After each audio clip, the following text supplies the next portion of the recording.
Hello and welcome. You are listening to The Hello You Show. I'm your host, Jessica Rice, and the founder of Jessica Rice Coaching. This show is for ambitious and visionary minded women leaders and entrepreneurs ready to uplevel their impact and establish their personal brand and unique voice. It's time, ladies, to make our voices heard. Say hello again to the real you.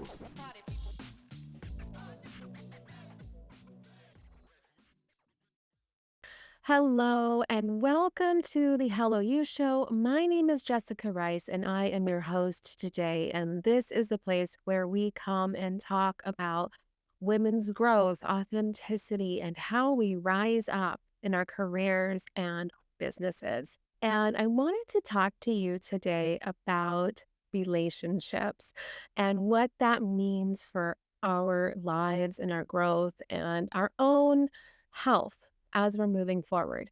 However, I do not want to talk about the relationships that you might be thinking about.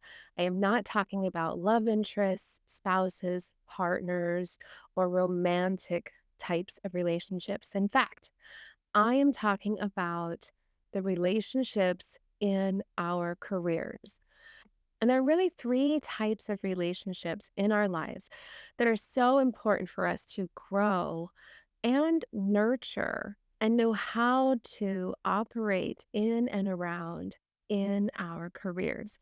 And so the three that I've identified, the first one is the trusted advisor. And the second relationship is the business partner. And the third relationship is the backstabber. I know. How is that the relationship that we want to cultivate? Don't worry, I'm going to get into it and I'm going to break it down for each type of relationship so that you know exactly what I'm talking about and how you can approach each one in a way that is beneficial for your career, your growth, your leadership, and your own health, your brand health. So I really want to start with the most tricky one, and that is the backstabber. Now, I know that sounds really harsh. In fact, they may not be a backstabber. They might just be someone who takes credit for our work or undermines us or overly self promotes. But in the end, it's really someone that we struggle with trust. We struggle with having trust with them and them earning our trust. And sometimes these types of relationships, they don't have the self-awareness required to earn our trust. And so it's really important that we understand this distinction about earning our trust because it's so crucial that we consider this. Oftentimes in our careers, we're really thinking about how do we earn someone else's trust? And we spend so much time trying to earn their trust that we forget that earning our trust is just as important.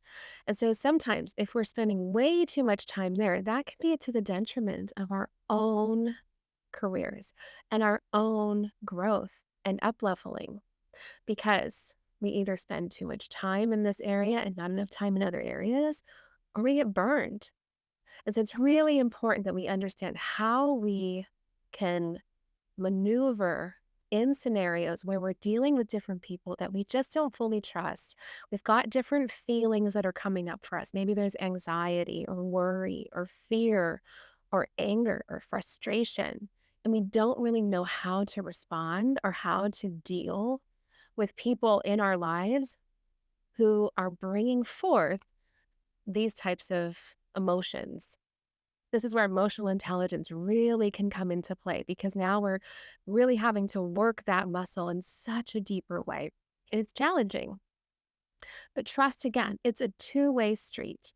And you have to learn to set your own boundaries with other people. And this is so that you can, A, you can look at the situation for what it is. It's an acquaintance, okay? This is a working relationship. It is not a friendship. It's an acquaintance. Two, you need to understand what key triggers come up for you before You overly trust someone so that you aren't divulging information that's not intended for them. And it's really only intended for those closer circles in your lives. And then three is really working through the situation in a way that keeps you in integrity. This is so important because when these types of feelings start to come up, there's a number of things that can start to happen. Either we're pouring too much of ourselves into this other person, where we're now potentially sacrificing or putting ourselves into jeopardy because we're trying too hard to be liked, to be pleased, all of the things that come up with those types of scenarios. Or in that process, we share things that they shouldn't really know, just trying to get them to like us. Or we react in the other way. We start complaining about them. We start losing value. We lose face. We might even go up to a senior person and say something that's not appropriate. So we want to save ourselves from falling into these little traps that can come up because, really, in the end of the day, these are emotions that we're just struggling to figure out, to understand, and know how to handle. But sometimes, without further inspection, we start going down other paths that are not healthy for us and don't really lend us the type of outcome that would be most beneficial. So, I have some series of questions that I want you to consider as you're thinking about how you handle what I call the backstabber. Because sometimes in these scenarios, that's how we feel. We feel like we have been rejected or backstabbed or undermined or a variety of feelings that can come up. So, how can you choose to look at this individual or this scenario differently? And so the first thing I consider you to ask is, how can you appreciate their naivety? Maybe they're just naive. Maybe they don't know better. Maybe their maturity in their role hasn't grown enough for them to see how to truly lead, how to create relationships and nurture them, how to work well with other people. Can you understand their perspective? They might have insecurities. They might not feel heard or seen or valued. And so then, therefore, they go forward and they present themselves in inappropriate ways. Can you see where insecurities that they might have are leading to different types of behaviors, including with yourself? The next thing I challenge you to ask yourself is, what types of fear or concern or worry are evoked when you're dealing with this person? Do they highlight aspects of yourself that you might feel deficient in? Do they intimidate you in some way? Do you feel disrespected by their actions? Do they fill some sort of gap that you feel you don't in your role or your company? And do they have the power to influence your role? And really think about these types of questions and ask yourself, what is that deep fear, that unspoken thing, something you would never share with anyone else, but is still coming up for you when you're thinking about this individual and working with them and talking with them or hearing about them? Sometimes getting to the root of what it is can actually bring that healing and expose other more positive solutions to deal with it, than rather than letting it fester inside of us and then feeling guilt and shame for even feeling some of the things that we're feeling. So really challenge yourself to ask, could some of those things be coming up for me? Is there an unspoken fear that they evoke from you? So if you can go that far, then I challenge you to ask, do they truly have the power to impact others' opinions of you? Where is your standing in your company and your role? Where is your standing with your boss? Is this even true? Can you stand on your own merit, your own value, your own worth that you bring?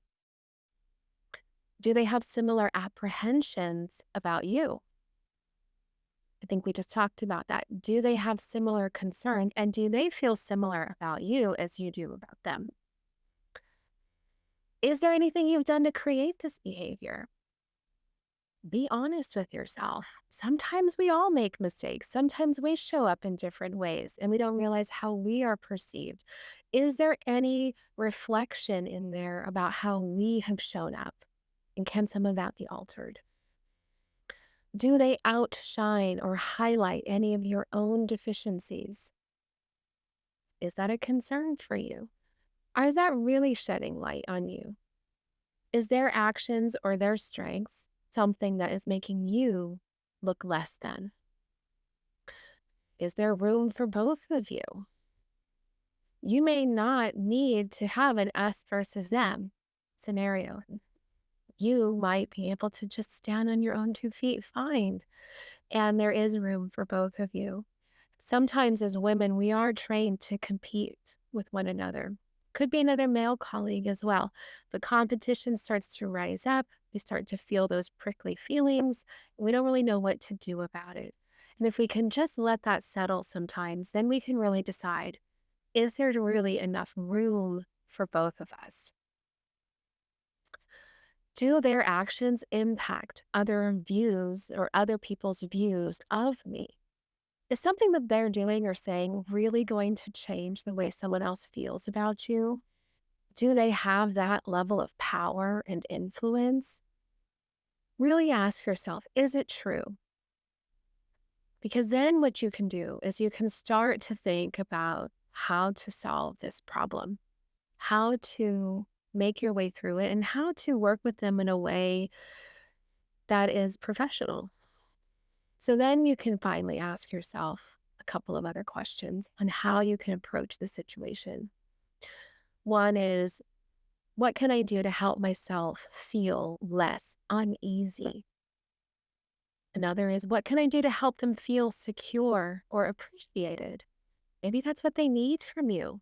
Maybe they need to hear from you that you took notice of something. And maybe that would help them and the little things that start coming up for them to ease. What can I do to nurture a rapport?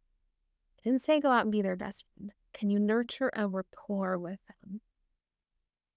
What can I do to establish a working relationship or even a sense of loyalty?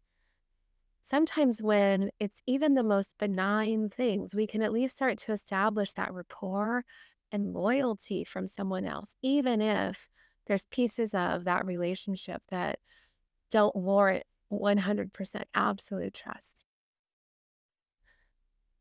What can I do then that will make them feel better about this situation?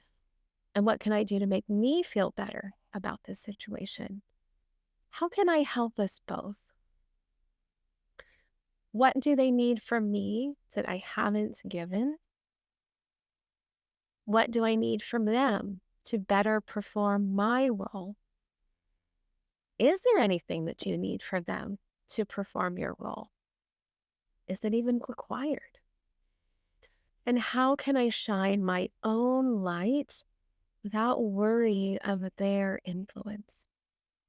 Remember, sometimes we take on or perceive other people's actions and behaviors as something wrong with us. That's our ego coming into play. That's us looking at our deficiencies, and that's us looking at someone else and comparing ourselves. If we can put a stop to that and recognize what we bring, that can really lessen some of the other feelings that are happening, even if they do something to us or do us wrong. Even if they try to steal our idea, we supersede that because our brand precedes us. So if you were in the process, you know, of this and you're uncovering what it is that makes them behave a certain way, and if you're opening yourself up to truly tangible solutions, you are paving a way for yourself to not only work through this scenario, but you can work and learn and grow in all types of future scenarios that present similar obstacles. You are capable of rising above and being the type of leader that the company needs, that organizations need, that can move through scenarios with greater ease, purpose, and confidence. This is you learning, this is you growing and finding ways that is mutually beneficial for the two of you to continue to work as acquaintances and still, get shit done.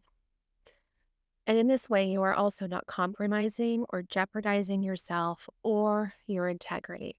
I feel like this is such an important thing for us to consider because it's this huge learning opportunity to better know and understand ourselves, what triggers us, and how to get ahead of it so that we don't fall into this path or this trap in the future. So, when we truly have boundaries in place, that we can support knowing our own worth, what we bring to the table, and then we can be, less rocked by others' behaviors and perceived intentions. Then we can stay the ground, we can be solid, and we can move forward confidently. So that is relationship. So the next relationship to really talk about then that we can grow from is establishing business partnerships. Business partnerships are exactly how it sounds. These are key people that we can connect with and that help us learn and grow in both our roles as well as for them. And it increases awareness of how our role impacts others and the business. So, establishing business partnerships can really happen both inside and outside of your company. And this is where you actively seek out establishing relationships with key stakeholders, subject matter experts, and really industry experts. This is where you're doing more of the groundwork, more of the legwork, and really reaching out to see how you can grow and expand your knowledge base. And in this process, you are developing relationships. Doing this increases your awareness and scope of both your knowledge and your impact. And it's essential to really create growth and reach for that next level of success. So, how do you really go about developing these relationships? And quite honestly, it's not as challenging as we often may think it is. Usually, when I'm working with clients, this is where we get stuck and it becomes bigger than it really has to be. And mainly that's dependent upon mindset and our own view of ourselves. The action in and of itself of establishing these relationships is more or less relatively simple and straightforward. The action is making the action, it's taking the next step, it's making the outreach and the connection and the ask. But the real work comes from within. So let's talk about the action part a little bit. So the reaching out part. Well, you have to reach out to make a connection. And that is the scary part for most of us. If we think about our own self worth in this, that's where it starts to feel like a bigger mountain that we're having to climb. Because then we start to insert ourselves, our ego, our lack of worth into the scenario.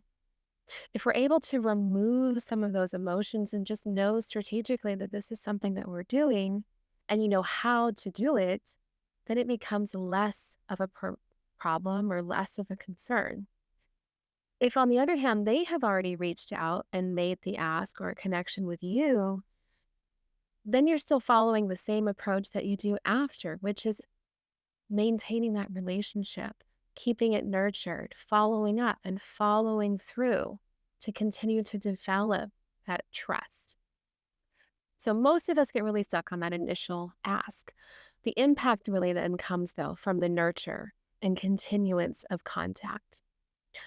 So the initial outreach could be an email, a phone call, a request for a one-on-one. You can really use this time to ask questions, get to know the other person, and see truly how you can support them in your role, how you can help them. And in turn, that's what, you're learning about what they do. And that's really what the ask is. You're learning how you can grow by getting their knowledge and then how you can then give back which is why they would share with you, why they would sit down with you. Most people are happy to share some wisdom or knowledge with you if it's for intrinsic purposes. It's not necessarily because you are now scheming and strategizing. You're really just trying to get to know them and understand how you can best serve this relationship. And mainly in the sense that you're establishing a connection.